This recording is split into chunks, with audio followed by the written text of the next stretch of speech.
Дорогие друзья, счетная комиссия состояла из 3 членов избирательной комиссии. В результате подсчета голосов у нас следующие результаты. 19 человек в соответствии с положением избраны в молодежный парламент при парламенте Республики Абхазия.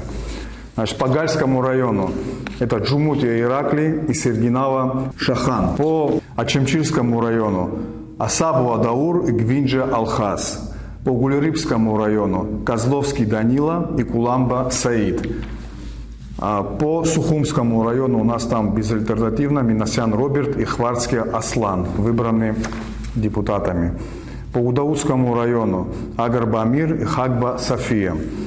По Гагарскому району Бгамба Арифа и Какубава Адель.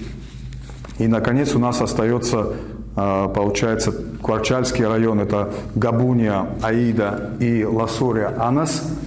И город Сухум у нас состоит из 5 депутатов молодежного парламента, как самый большой территориальный орган. Получается, у нас там выборы выиграли Айба Александр, Арчеля Сандро, Ашуба Самей, Ходжава Даниил и Шамба Екатерина.